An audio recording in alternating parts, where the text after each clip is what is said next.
Baruch atah Adonai Eloheinu melech haolam shehakol na'eh b'dvarei. Amen. L'chaim, l'chaim.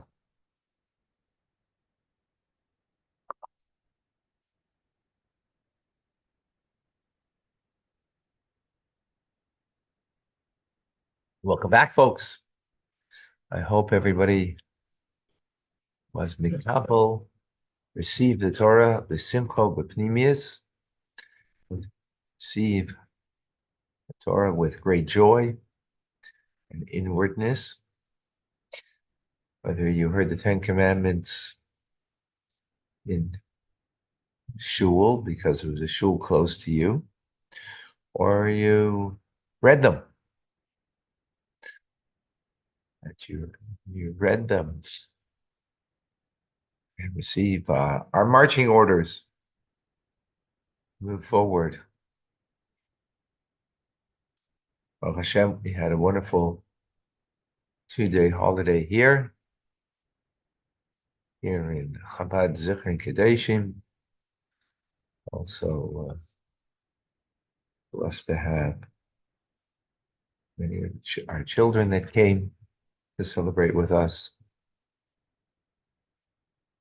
The celebration continues. Oh, l'chaim.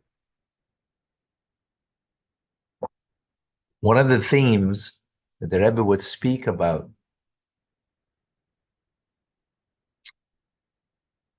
Shavuos, actually, it was a year. I'm not certain which year it was, but Shavuos came on a Sunday, Monday. So there was a Shabbos and Shavuos night, Sunday night, and then Monday night, Saturday night, Sunday night, and Monday, finishing Monday night. So you might not be aware of this, but the Rebbe didn't sleep Friday night. He didn't go to sleep. Stayed up a whole Friday night. That was a hayra from the previous Rebbe. And Friday nights, he should be up the entire night.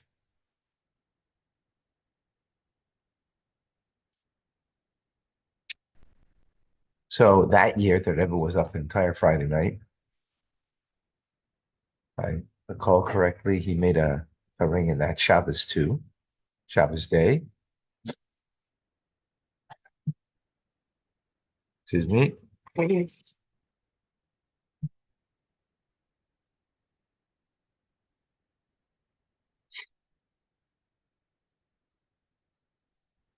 He made a ring in.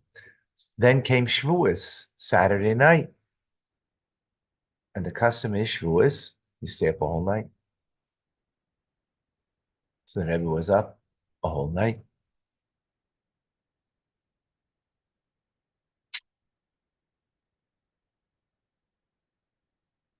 Now, Sunday night, I'm presuming he slept.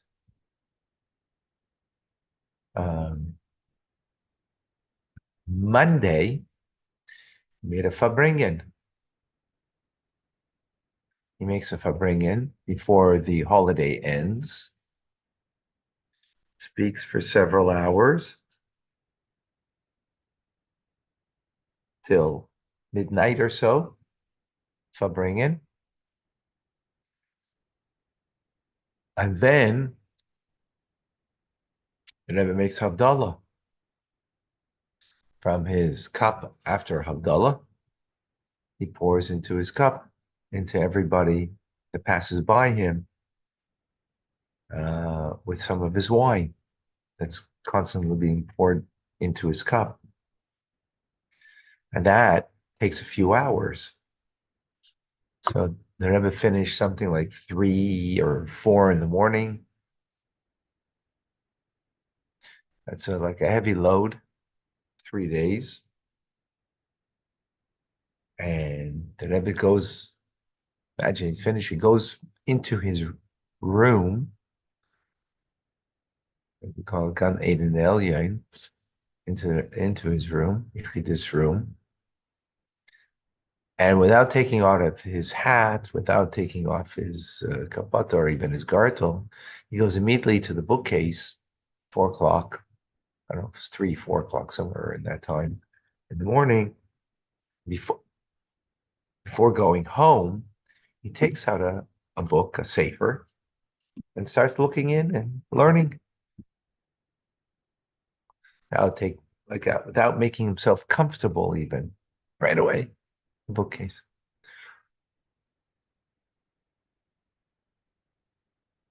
Why do I say this? Because, Rebbe was constantly giving, and constantly, engaged, awake, involved. And yet, any free moment that he had, he, wasn't looking to go to sleep. A regular person, okay, you're drained. It's time to, relax a bit and maybe get a good night's sleep. No, it's a moment. It's a moment that he can learn something. He's going to take that moment to learn. Meaning the love that he had for the study of Torah was obviously enormous.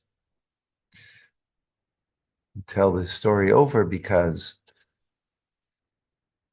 one of the things that the Rebbe would speak about Shavuos by the Fabringen, that would have been last night at the end of um, the holiday, going into the night, is about taking upon ourselves more learning, deeper learning, more engaged learning of Torah. He would speak about chitas, learning Chumash, as we do every day after, right? Learning, doing the same Tehillim, learning Tanya, which we do together, learning the Rambam, which we also do, and increasing in that, which the increasing in that would be, of course, in a more qualitative, because we're already doing it. So if you're already doing it, what would the increase be in the quality of the learning?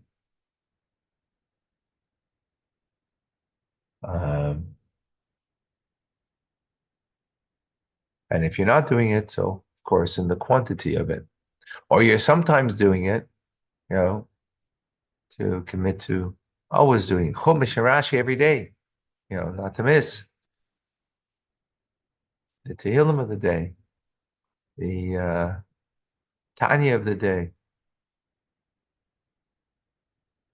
to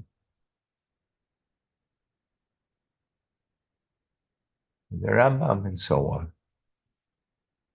So, Chai, to our from that story, our love to learn Hashem's Torah. Chai.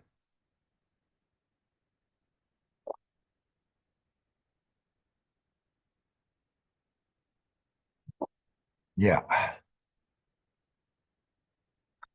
So one of the things that the Rebbe would speak about is, of course, giving of the Torah through Moshe Rabbeinu, Moses, Mount Sinai.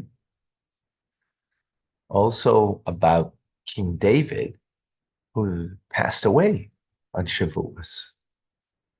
And the Baal Shem Tov, who also passed away on Shavuos, first day of Shavuos.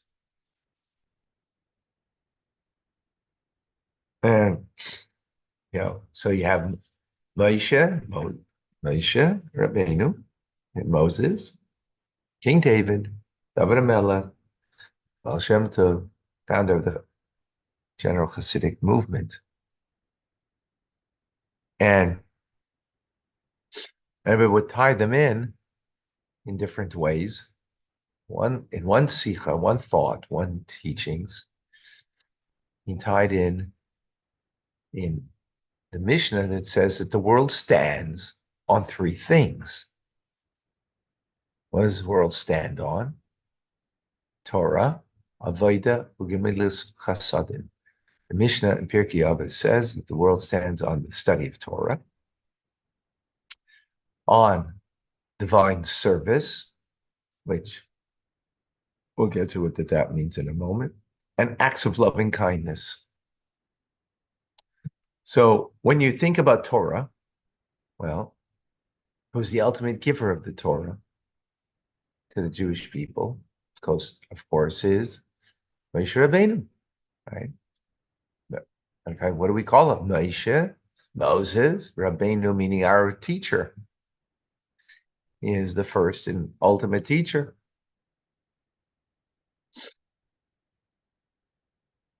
So he embodies Torah.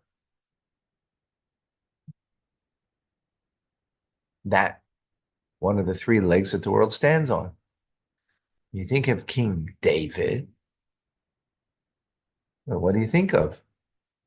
One of the things you might think of is that he's called Ne'im Zmiras Yisrael, the pleasant singer of the Jewish people. Psalms, Tehillim, 150 chapters of Psalms that we have from King David.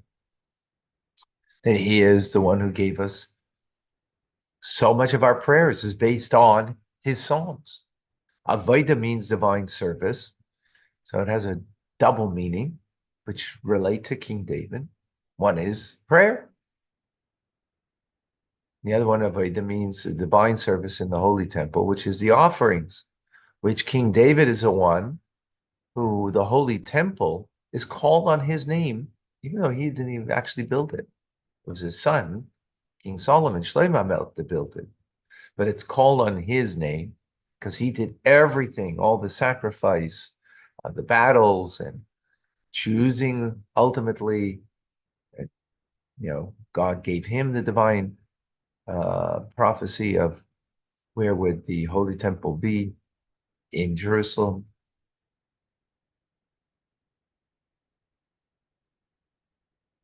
And so the place where the divine temple would be, the Holy Temple, where the offerings on the altar would be, is called on the name of King David.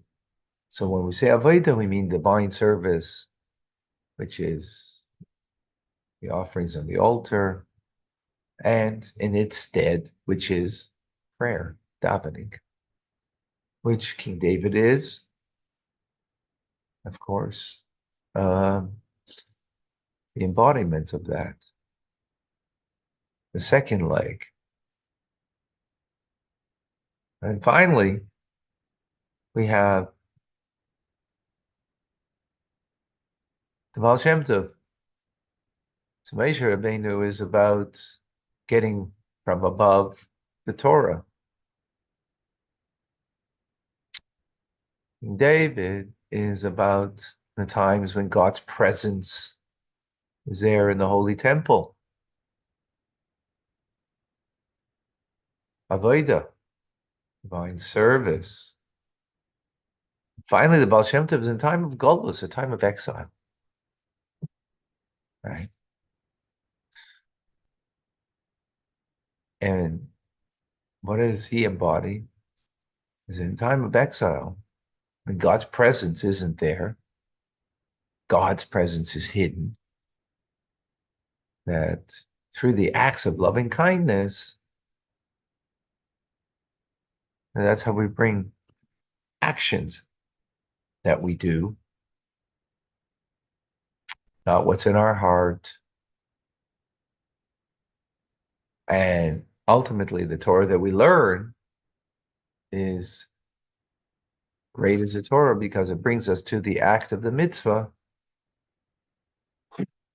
So the actions that we take of acts of imilis chasadim, acts of loving kindness, that is expressed in all the mitzvahs that we do, in caring for another, being there for another, being charitable, doing acts of loving kindness embodied by him. The Rebbe explains that the truth is each one is a progression, not a digression, but a progression. You start off with getting from Torah, which is God's thing, on high, right? Moshe Rabbeinu is the conduit for it. So that's from above. And then we bring it, right, which is the mind, incorporating the mind. Torah study is, of the mind, of course. And then Avodah, divine service, is then to bring it into the heart. The idea of offerings on the altar, which is the idea in its place of prayer. And then finally, all of that is only, as we've just finished, first part of Tanya, right? That this is our Kikar Velecha Davar Me'over, this divine service is close to us, the Picha in our mouths, Vavcha in our hearts, to do, to bring it to action. To bring it to action through the physical acts of mitzvahs, which is in all the physical acts of mitzvahs that we do, culminating with acts of loving kindness. What is what we have today? And all the acts of mitzvahs, in particular, doing a kindness for another. All right, folks, thank you for joining.